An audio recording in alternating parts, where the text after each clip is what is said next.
What's up, y'all? So I just wanted to come on here and talk a little bit about what's going on in the state of the world. All right now is the most important time to have critical thinking. If you're not in tune with the news, I suggest you do your research. I personally don't watch TV. I don't watch the news. I don't do any of that. But I do keep in touch with my community and the things that are going on, especially whether it affects me or not. It's important because at the end of the day,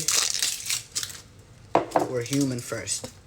Now, with that being said, do not fall into the mindset of social media of voting only because of this or vote for this person because of that. Now, use critical thinking, okay? Just because it doesn't affect you directly now doesn't mean it might not in the future.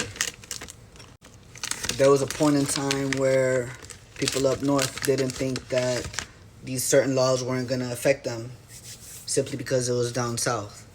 And now look what's going on. People are going to start following suit. Remember, Florida is a red state. Red state.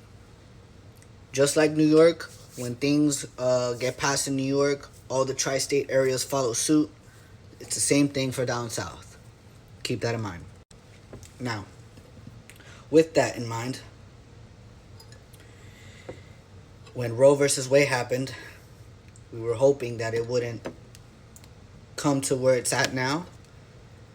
But we were also a little bit mentally prepared. It went a little left, but we were still mentally prepared. And we came together as a whole to find solutions for those who were affected by Roe versus Wade being overturned.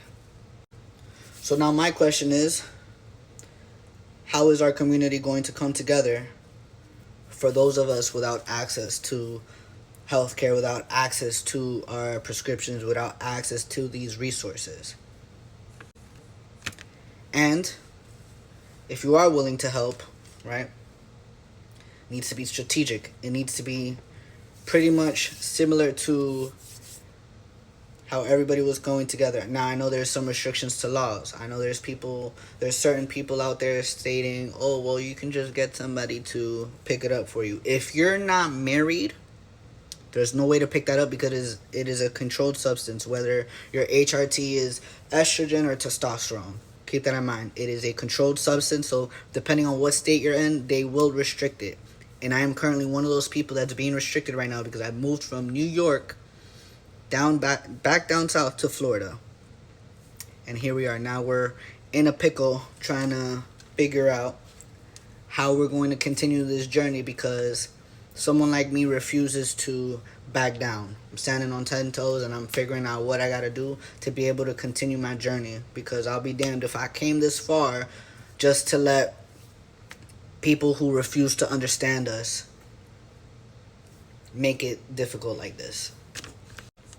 With all that being said, so how is the community going to come together? How are we going to help each other? I'm in a certain Facebook groups. I'm not going to out them yet. That other members are offering to give extra vials freely, payment, whatever it may be. And that is a great way to support your trans homies amongst the community. If you have extra vials or if you have, any way of means of getting these things for the people that don't have access to it in those states, that's a great resource. Oh, shit. That's a great resource. So comment on this video, share it, do whatever you got to do on this app and multiple other apps. Right now I'm posting it on TikTok. I'm going to post it on other social medias as well. Let's come together, bro. Let's show them that they can't beat us. We will bend, but we won't break. We will bend, but we won't break. All right? Stand on 10 toes. Keep your head up and keep doing what you're doing. All right? Every day, give yourself some affirmations. Tell yourself it's going to get better. It's going to get better. We're going to manifest this shit. Just as hard as the negativity is working, this positivity is going to work 3 times as hard. So if you're trans, an ally, whatever it may be, repost this video. Do edit. Do whatever you got to do. You ain't got to be trans to support this movement. You ain't got to be trans to even understand this feeling, bro. If you know one person, that is enough for you to fight with us, alongside us. Because remember, just because it doesn't affect you now doesn't mean it won't affect you later. All right, with that being said, stay safe, stay blessed, and I'll catch you on the next one.